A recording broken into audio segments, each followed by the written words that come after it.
ألف لام را. تلك آيات الكتاب المبين. إنا أنزلناه قرآنا عربيا لعلكم تعقلون. نحن نقص عليك أحسن القصص بما أوحينا إليك هذا القرآن وإن كنت من قبله لمن الغافلين. إذ قال يوسف لأبيه يا أبت إني رأيت 11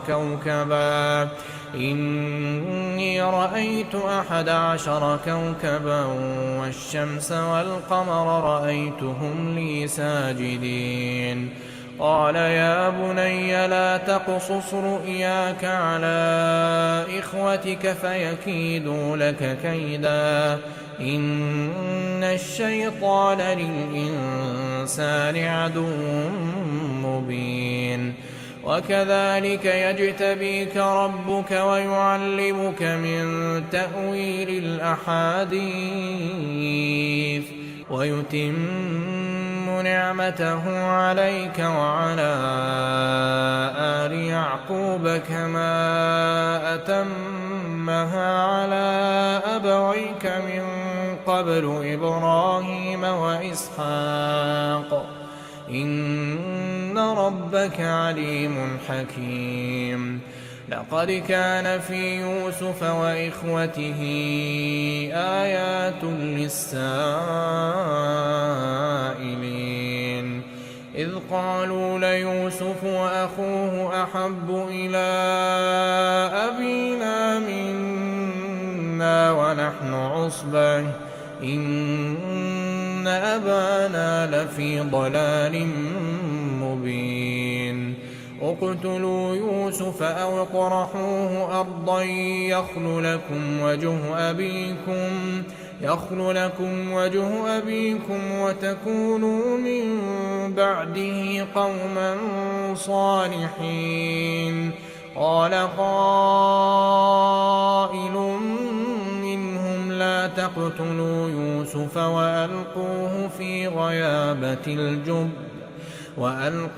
في غيابة الجب يلتقطه بعض السيارة إن كنتم فاعلين. قالوا يا أبانا ما لك لا تأمنا على يوسف وإنا له لناصحون. أرسله معنا غدا يرتع ويلعب وإنا له لحافظون. قال إني ليحزنني أن تذهبوا به وأخاف أن يأكله الذئب وأنتم عنه غافلون. قالوا لئن أكله الذئب ونحن عصبة إنا إذا لخاسرون. فلما ذهبوا به وأجمعوا أن يجعلوه في غيابة الجب وأوحينا إليه لتنبئنهم بأمرهم هذا وهم لا يشعرون. وجاءوا أباهم عشاء يبكون. قالوا يا أبانا إنا ذهبنا نستبق وتركنا يوسف عند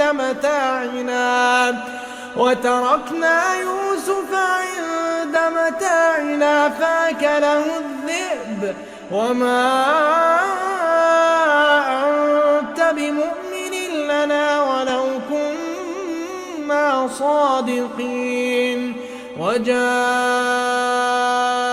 على قميصه بدم الكذب قال بل سولت لكم أنفسكم أمرا فصبر جميل والله المستعان على ما تصفون. وجاءت سيارة فأرسلوا واردهم فأدلى دلوه قال يا بشرى هذا غلام وأسروه بضاعة والله عليم بما يعملون.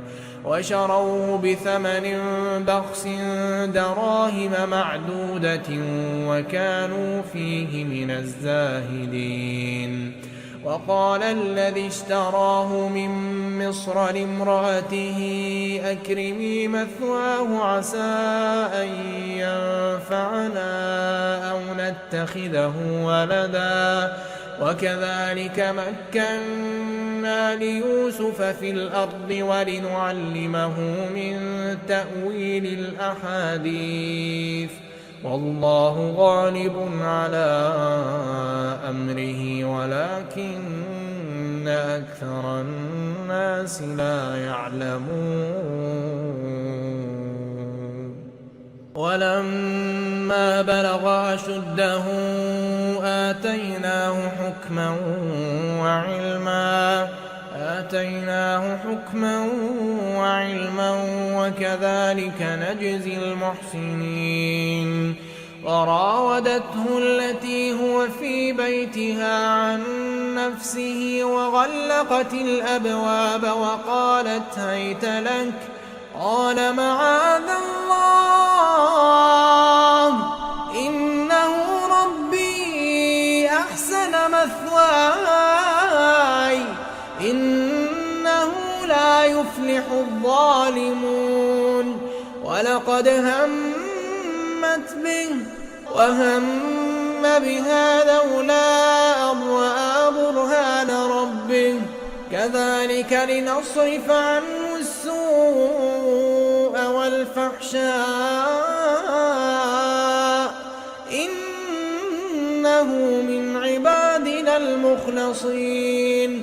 واستبق الباب وقدت قميصه من دبر وألف يا سيدها لدى الباب قالت ما جزاء من أراد بأهلك سوءا إلا أن يسجن أو عذاب أليم. قال هي راودتني عن نفسي وشهد شاهد من أهلها إن كان قميصه قد من قبل فصدقت وهو من الكاذبين وإن كان قميصه قد من دبر فكذبت وهو من الصادقين. فلما رأى قميصه قد من دبر قال إنه من كيدكن إن كيدكن عظيم. يوسف أعرض عن هذا واستغفري لذنبك إنك كنت من الخاطئين. وقال نسوة في المدينة امرأة العزيز تراود فتاها عن نفسه قد شغفها حبا إنا لنراها في ضلال مبين. فلما سمعت بمكرهن أرسلت إليهن وأعتدت لهن متكئا وآتت كل واحدة منهن سكينا وقالت اخرج عليهن. فلما رأينه أكبرنه وقطعن أيديهن وقلن حاش لله ما هذا بشرا إن هذا إلا ملك كريم. قالت فذلكن الذي لمتنني فيه ولقد راودته عن نفسه فاستعصم ولئن لم يفعل ما آمره ليسجنن وليكونن من الصاغرين. قال رب السجن أحب إلي مما يدعونني إليه وإلا تصرف عني كيدهن أصب إليهن وأكن من الجاهلين. فاستجاب له ربه فصرف عنه كيدهن إنه هو السميع العليم. ثم بدا لهم من بعد ما رأوا الآيات ليسجننه حتى حين. ودخل معه السجن فتيان قال أحدهما إني أراني أعصر خمرا وقال الآخر إني أراني أحمل فوق رأسي خبزا تأكل الطير منه نبئنا بتأويله إنا نراك من المحسنين. قال لا يأتيكما طعام ترزقانه إلا نبأتكما بتأويله قبل أن يأتيكما ذلكما مما علمني ربي إني تركت ملة قوم لا يؤمنون بالله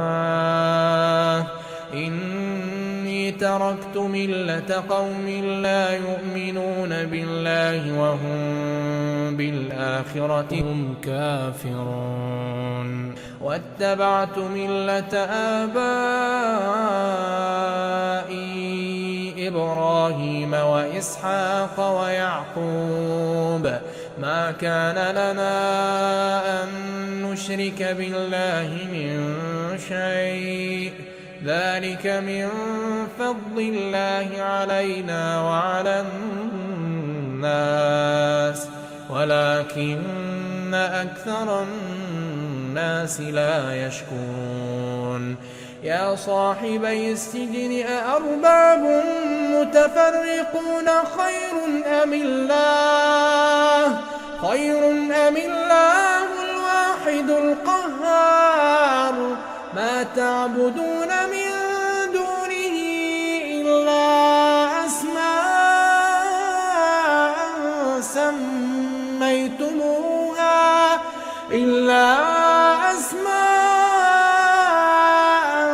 سميتموها أنتم وآباؤكم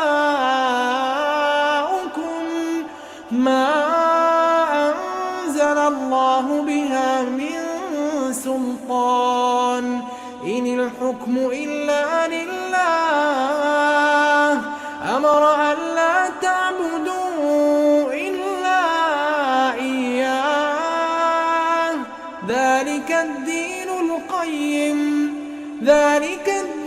القيم ولكن أكثر الناس لا يعلمون. يا صاحبي السجن أما أحدكما فيسقي ربه خمرا وأما الآخر فيصلب فتأكل الطير من رأسه قضي الأمر الذي فيه تستفتيان. وقال للذي ظن أنه ناج منهما اذكرني عند ربك فأنساه الشيطان ذكر ربه فلبث في السجن بضع سنين. وقال الملك إني أرى 7 بقرات سمان يأكلهن 7 عجاف و7 سنبلات خضر وأخر يابسات يا أيها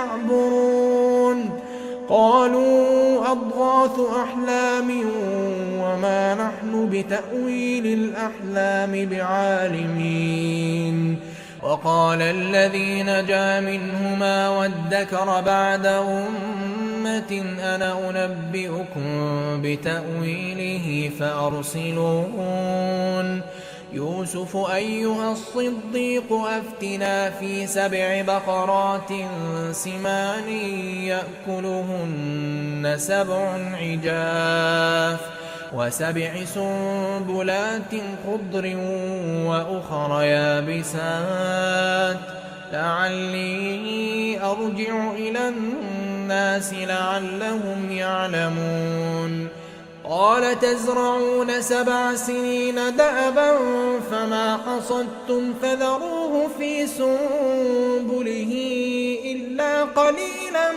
مما تأكلون ثم يأتي من بعد ذلك 7 شداد يأكلن ما قدمتم لهن إلا قليلا مما تحصنون ثم يأتي من بعد ذلك عام فيه يغاث الناس وفيه يعصرون وقال الملك ائتوني به فلما جاءه الرسول قال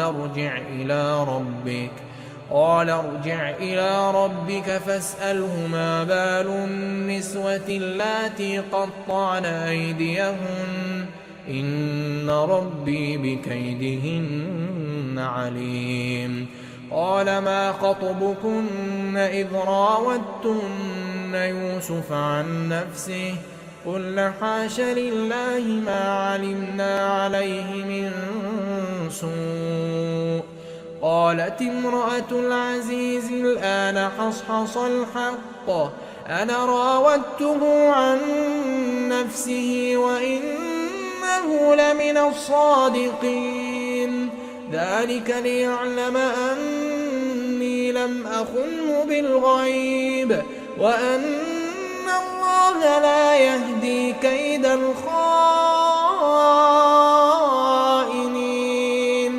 وما أبرئ نفسي إن النفس لأمارة بالسوء إلا ما رحم ربي إن ربي غفور رحيم وقال الملك ائتوني به أستخلصه لنفسي فلما كلمه قال إنك اليوم لدينا مكين أمين قال اجعلني على خزائن الأرض إني حفيظ عليم وكذلك مكنا ليوسف في الأرض يتبوأ منها حيث يشاء نصيب برحمتنا من نشاء ولا نضيع أجر المحسنين ولأجر الآخرة خير للذين آمنوا وكانوا يتقون وجاء إخوة يوسف فدخلوا عليه فعرفهم وهم له منكرون ولما جهزهم بجهازهم قال ائتوني بأخ لكم من أبيكم ألا ترون أني أوفي الكيل وأنا خير المنزلين فإن لم تأتوني به فلا كيل لكم عندي ولا تقربون قالوا سنراود عنه أباه وإنا لفاعلون وقال لفتيانه اجعلوا بضاعتهم في رحالهم لعلهم يعرفونها إذا انقلبوا إلى أهلهم لعلهم يرجعون فلما رجعوا إلى أبيهم قالوا يا أبانا منع منا الكيل فأرسل معنا أخانا نكتل وإنا له لحافظون قال هل آمنكم عليه إلا كما أمنتكم على أخيه من قبل فالله خير حافظا وهو أرحم الراحمين ولما فتحوا متاعهم وجدوا بضاعتهم ردت إليهم قالوا يا أبانا ما نبغي هذه بضاعتنا ردت إلينا ونمير أهلنا ونحفظ أخانا ونزداد كيل بعير ذلك كيل يسير قال لن أرسله معكم حتى تؤتون موثقا من الله لتأتونني به إلا أن يحاط بكم فلما آتوه موثقهم قال الله على ما نقول وكيل وقال يا بني لا تدخلوا من باب واحد وادخلوا من أبواب متفرقة وما أغني عنكم من الله من شيء إن الحكم إلا لله عليه توكلت وعليه فليتوكل المتوكلون ولما دخلوا من حيث أمرهم أبوهم ما كان يغني عنهم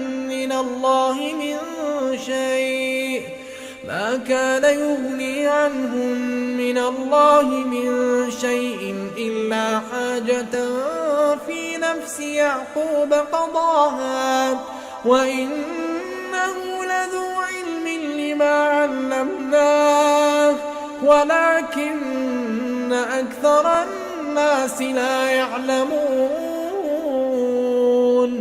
ولما دخلوا على يوسف آوى إليه أخاه قال إني أنا أخوك فلا تبتئس بما كانوا يعملون فلما جهزهم بجهازهم جعل السقاية في رحل أخيه ثم أذن مؤذن أيتها العير إنكم لسارقون قالوا وأقبلوا عليهم ماذا تفقدون قالوا نفقد صواع الملك ولمن جاء به حمل بعير وأنا به زعيم قالوا تالله لقد علمتم ما جئنا لنفسد في الأرض وما كنا سارقين قالوا فما جزاؤه إن كنتم كاذبين قالوا جزاؤه من وجد في رحله فهو جزاؤه كذلك نجزي الظالمين فبدأ بأوعيتهم قبل وعاء أخيه ثم استخرجها من وعاء أخيه كذلك كدنا ليوسف ما كان ليأخذ أخاه في دين الملك إلا أن يشاء الله نرفع درجات من نشاء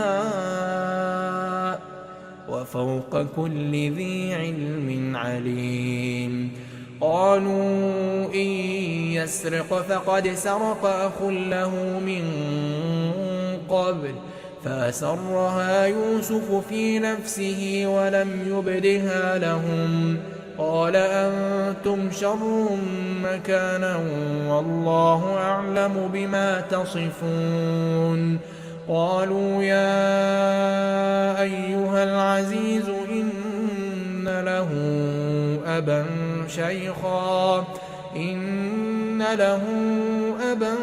شيخا كبيرا فخذ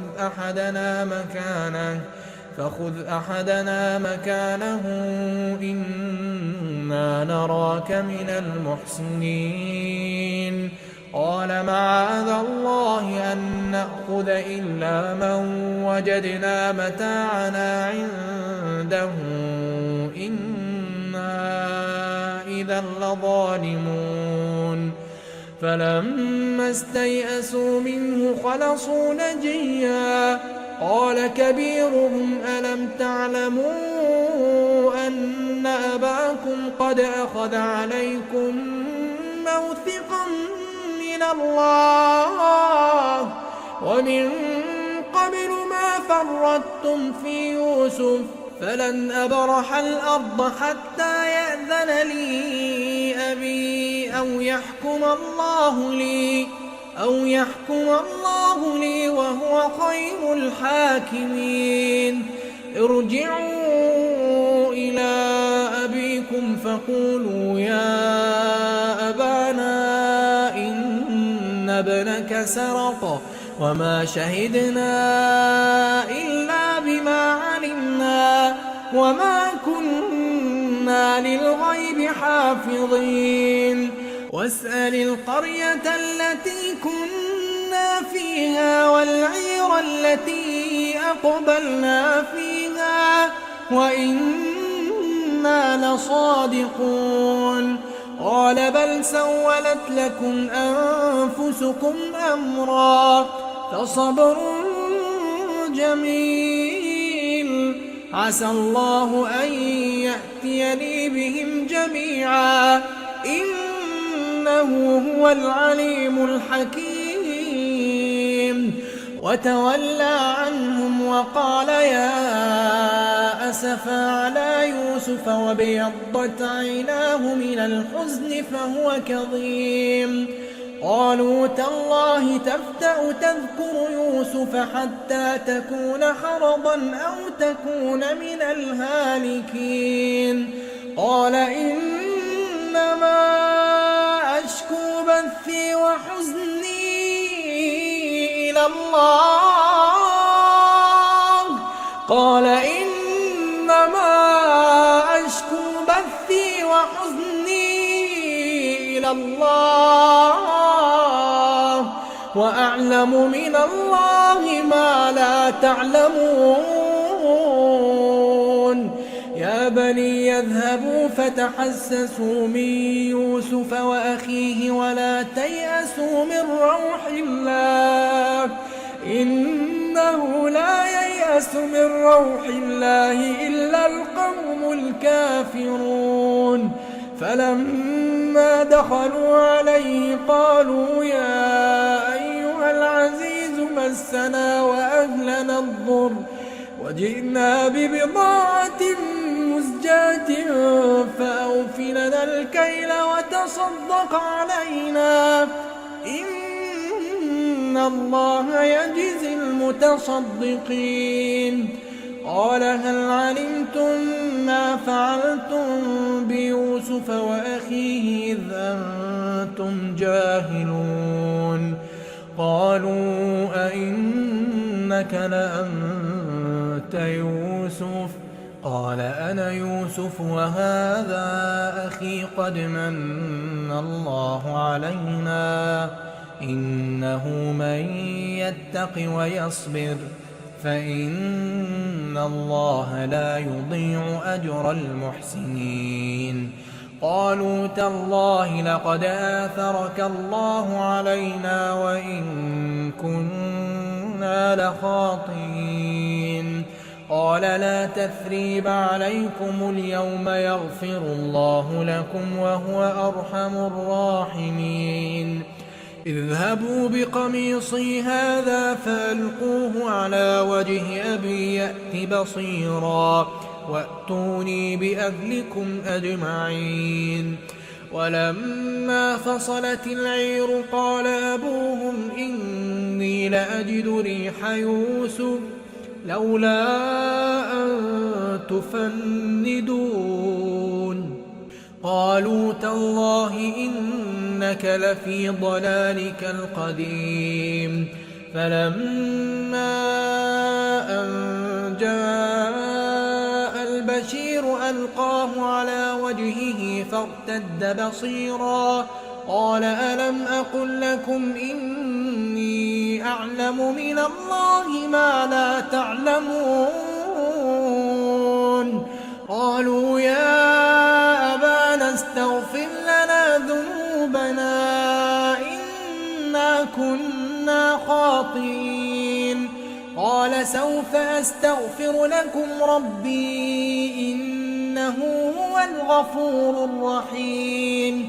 فلما دخلوا على يوسف آوى إليه أبويه وقال ادخلوا مصر إن شاء الله آمنين. ورفع أبويه على العرش وخروا له سجدا وقال يا أبت هذا تأويل رؤياي من قبل قد جعلها ربي حقا وقد أحسن بي إذ أخرجني من السجن وجاء بكم من البدو من بعد أن نزغ الشيطان بيني وبين إخوتي إن ربي لطيف لما يشاء إنه هو العليم الحكيم. رب قد آتيتني من الملك وعلمتني من تأويل الأحاديث فاطر السماوات والأرض أنت ولي في الدنيا والآخرة توفني مسلما وألحقني بالصالحين. ذلك من أنباء الغيب نوحيه إليك وما كنت لديهم إذ أجمعوا أمرهم وهم يمكرون. وما أكثر الناس ولو حرصت بمؤمنين وما تسألهم عليه من أجر إن هو إلا ذكر للعالمين. وكأي من آية في السماوات والأرض يمرون عليها وهم عنها معرضون وما يؤمن أكثرهم بالله إلا وهم مشركون. أفأمنوا أن تأتيهم غاشية من عذاب الله أو تأتيهم الساعة بغتة وهم لا يشعرون. قل هذه سبيلي أدعو إلى الله قل هذه سبيلي أدعو إلى الله على بصيرة أنا ومن اتبعني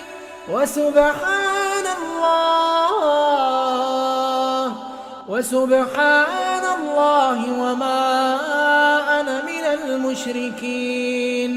وما أرسلنا من قبلك إلا رجالا نوحي إليهم من أهل القرى أفلم يسيروا في الأرض فينظروا كيف كان عاقبة الذين من قبلهم ولدار الآخرة خير للذين اتقوا أفلا تعقلون.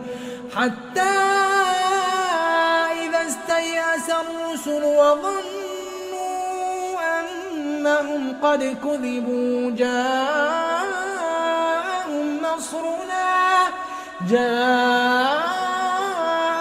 نصرنا فنجي من نشاء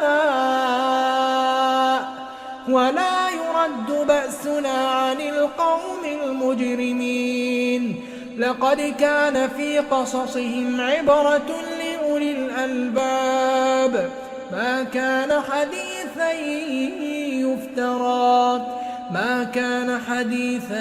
يفترى ولكن تصديق الذي بين يديه وتفصيل كل